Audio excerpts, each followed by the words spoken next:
नमस्ते दोस्तों, बी ए turtle trading और इन्वेस्टिंग में आपका स्वागत है। इस वीडियो में हम जो स्टॉक डिस्कस करने वाले हैं उसका नाम है इंडियन ओवरसीज बैंक।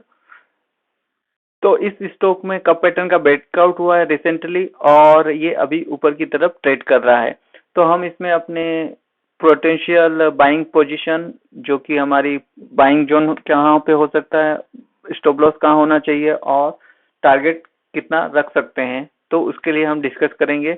हम इसमें फाइनेंशियल्स भी चेक करेंगे, इसके फंडामेंटल्स मतलब, और फिर हम इसका चार्ट एनालिसिस करेंगे। तो वीडियो में अंत तक बने रहिए और अगर आप चैनल पर नए हैं तो चैनल को सब्सक्राइब कर लीजिए। चलिए हम वीडियो स्टार्ट करते हैं। तो इसका अगर हम बात करें इसके फाइनेंशियल्स के बारे में और फंडामेंटल्स के बारे में, तो अगर पहले इसके बारे में बात कर लेते हैं कि Indian overseas bank was founded in 1937 by Chidambaram. It was one of the 14 major banks that were nationalised in 1969 में जो 14 बैंक नेशनलाइज हुए थे उसमें से एक बैंक ये भी था। तो इंडियन ओवरसीज बैंक, तो इसके मार्केट कैपिटल की बात करें तो 87,000 करोड़ है, जो कि एक लार्ज कैप कंपनी। स्टॉक का पी 39.4 है। तो बैंकिंग सेक्टर में अगर आप एवरेज पी देखेंगे तो ये काफी ज्यादा है। आरओसी 4.53 है और आरओसी 5 ईयर का भी 3.56 है, जो कि काफी एवरेज ही है। प्रॉफिट वेरिएशन की बात करें तो अच्छा है, 18.5। पिछले 5 सालों से 18.5% की रेट सीएजीआर से इसका प्रॉफिट बढ़ रहा है कंपनी इंडियन ओवरसीज बैंक का। आप इसकी बुक वैल्यू जो 13.4 है और करंट प्राइस है 46.1, जो कि इसके लगभग मतलब 3.5-4 गुना के आसपास ट्रेड कर रही है। जो भी मतलब एक तरह से कहते हैं पी भी ज्यादा महंगा है और ये भी। तो आप इधर दूसरे बैंक का इसके साथ कंपेयर करेंगे जैसे सेंट्रल बैंक ऑफ इंडिया का, तो वो इससे सस्ते में ट्रेड कर रहा है आप कंपेयर करेंगे तो।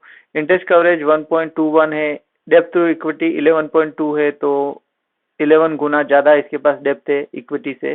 फ्री कैश फ्लो इसके पास भी नेगेटिव है, क्योंकि सेंट्रल बैंक ऑफ इंडिया का हमने जो रिसेंटली स्टॉक रिव्यू किया था उसमें भी उसका भी जो था कैश फ्लो नेगेटिव में था। चार्ट लगभग सेम चल रहे हैं इन सभी बैंक का।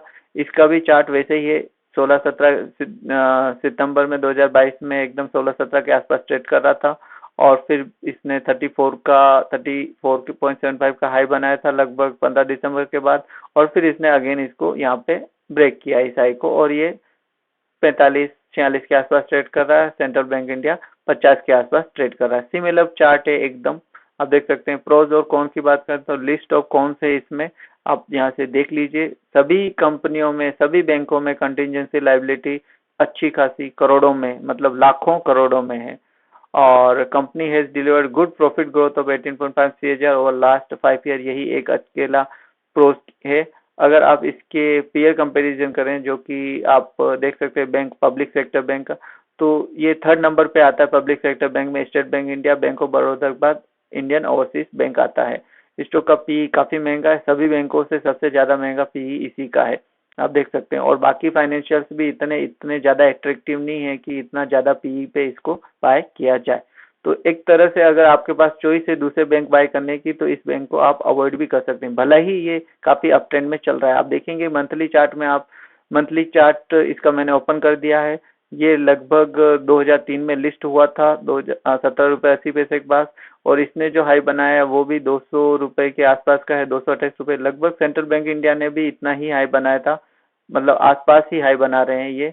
और इनका प्राइस मूवमेंट भी बहुत ही सिमिलर ही है, आप देखेंगे तो। फिर इसने भी यहाँ पे एक हाई बनाने की कोशिश की थी और फिर एक हाई इसका यहाँ पे भी है। तो ये आपके लिए सभी ऊपर की तरफ मूवमेंट होगा तो रेजिस्टेंस का काम करेंगे, और अभी जो इसमें सपोर्ट का काम करेगा वो आपका जो इसने रिसेंट जिस हाई को ब्रेक किया है वो आपके लिए सपोर्ट का काम करेगा।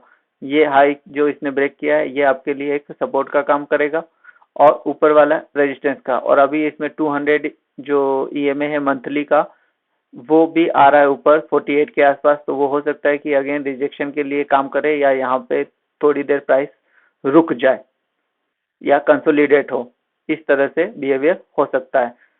जैसे कि यहाँ पे एक बार देखिए 100 के आसपास जब आया था तो एक बार रिवर्स हुई थी, और 50 के आसपास में काफी देर तक कंसोलिडेशन होने के बाद इसने 100 को ब्रेक किया। ब्रेक करने के बाद भी एक बार नीचे आके फिर कंसोलिडेट करके ये अभी 200 के आसपास गई है। तो हो सकता है कि 200 के आसपास भी ये इसको रिवर्स करे और फिर अगेन ये 100 के आसपास आके कंसोलिडेट करे, या जो हमने लाइन खींची है सपोर्ट की 36 रुपए के आसपास में आके कंसोलिडेट करे। अगर ऊपर की तरफ मूवमेंट कंटिन्यू रहता है तो इसका टारगेट आपका 85 रुपए तक हो सकता है, क्योंकि और बीच में कोई रेजिस्टेंस दिखाई नहीं दे रहा है। अगर एक बार अगर यहाँ पे गौर करें तो यहाँ पे जो प्राइस एक्शन है उसके कारण आपका एक टारगेट 64 के आसपास भी आप देख सकते हैं इंटरमीडिएट टारगेट। तो ये टारगेट 64 के आसपास, फिर 85 के आसपास इसमें टारगेट मिल सकते हैं। तो ये तो हमारा हो गया मंथली चार्ट का एनालिसिस। अब हम चलते हैं एक बार वीकली चार्ट देख लेते हैं। तो वीकली चार्ट में कंटिन्यूसली ये अप ट्रेंड में है कंसोलिडेशन के बाद में, और अभी हमारे पास ये सीधा टारगेट दिखाई दे रहा है और सपोर्ट दिखाई दे रहा है।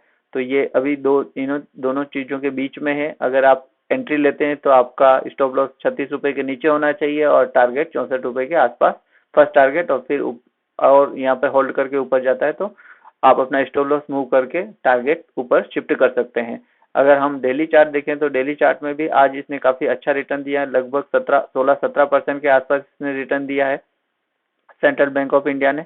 और सेंट्रल बैंक ऑफ इंडिया हमारे जो स्कैनर है, जो आप इसमें मैंने डाल भी रखा है यूट्यूब चैनल पे, जो मैजिक स्कैनर करके बता रखा है, उसमें भी इस दिन आप देख सकते हैं, इस दिन या इस दिन में ये इस 11 अगस्त को या फिर आप देख सकते हैं 9 अगस्त को ये स्टॉक स्कैनर में आएगा, क्योंकि 9 अगस्त को इसने 3% दिया है मूवमेंट, तो 3% दिया है तो 9 अगस्त को भी आया होगा, और ये 11 अगस्त को तो 13% दिया है, तो इस दिन भी ये स्टॉक हमारे स्कैनर में आया होगा। तो यहीं पे हमारी एंट्री हो सकती थी इसमें। अभी ये 46 पे चल रहा है।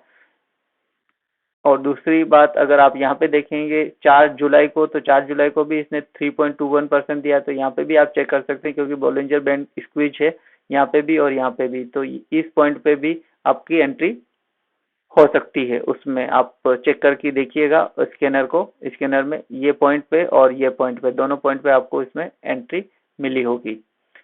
चलिए, आई थिंक कि आपको वीडियो पसंद आएगा। वीडियो पसंद आए तो वीडियो को लाइक करें, चैनल को सब्सक्राइब करें और बने रहिए हमारे साथ BA टर्टल ट्रेडिंग और इन्वेस्टिंग में। Thanks for watching the video.